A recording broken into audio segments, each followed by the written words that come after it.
Update mga kabro. Sa 200cc conversion natin, ito bumalik si Bossing after 2 weeks. Ayan, so 2 linggo na mula nung na-convert natin sa 200cc yung kanyang TMX 125 na kaliskis. So ngayon bumalik siya dahil malagitik na yung kanyang makina. Okay, so ngayon ang gagawin natin dito ay i-readjust lang natin yung kanyang valve clearance.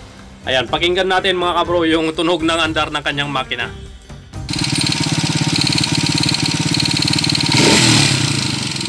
Lagitik niya, lagitik.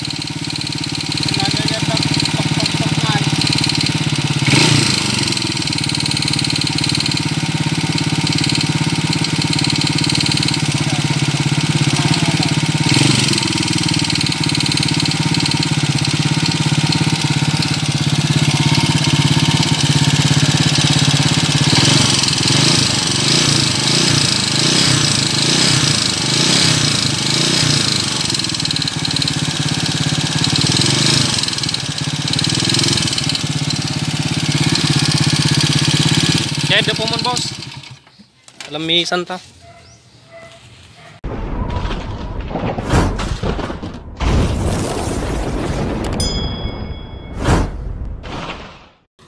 Okay mga kabro, so update lang ito dun sa kinonvert natin sa TMX 125 na kaliskis sa 200cc. Yan, 200cc conversion. So bumalik lang si Bossing, narinig nyo naman yung andar niya kanina, malagitik na. So dati nagchat sa akin si Bossing, binidyo niya yung andar ng motor niya nung nakaraang linggo. So lumagitik na. So sabi ko sa kanya, pa-tune up lang niya ulit kasi luluwang yung valve clearance niyan. So ngayon, hindi pa daw niya pina-check niya doon sa kanila. Sabi niya papa-tune up niya. Sabi naman nung mekaniko, okay pa daw yung valve clearance. Pero kanina chinek ko na yung valve clearance, napakaluwang na, kaya napakalagitik na ng andar niya. Kaya ngayon okay na. So chinune up ko na valve clearance, tapos sinayos lang natin yung konting leak dito sa may o-ring sa magneto. Okay, so okay na, pinalitan natin yung o-ring sa magneto. Ngayon pandarin na natin. At na-tune up na rin natin to. Dahil sobrang lagitik kanina. Lumuwang ang valve clearance. Ganun talaga mga kabro kapag bagong overhaul, tapos na-readjust natin. Pagkaraan ng ilang linggo, lalagitik na naman yan. Kasi magpwepesto at maglalapat pa yung push rod, cam follower, tsaka sa may rocker arm. Kaya ngayon, okay na. Start natin. Yan o, wala nang lagitik.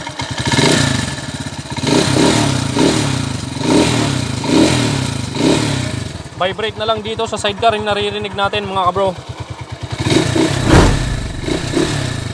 Okay. So dito may maririnig pa tayong parang tok-tok sabi niya na konti.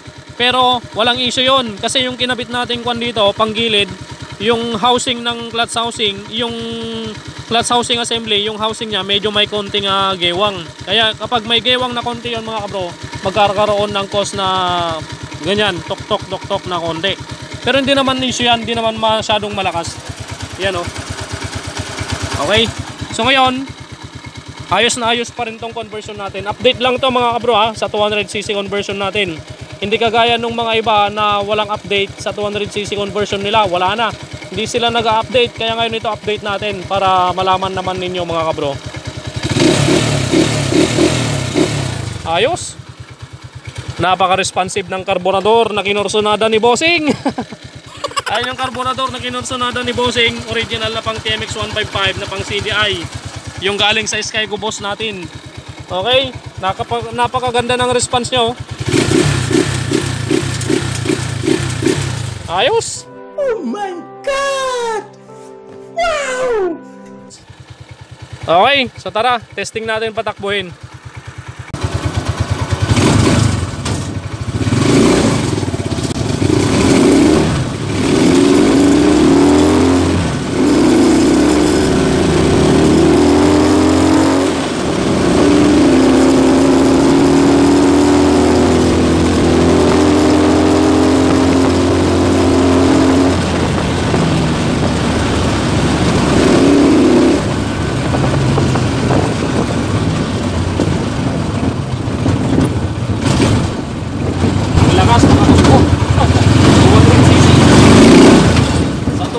Hindi ka magsisisi.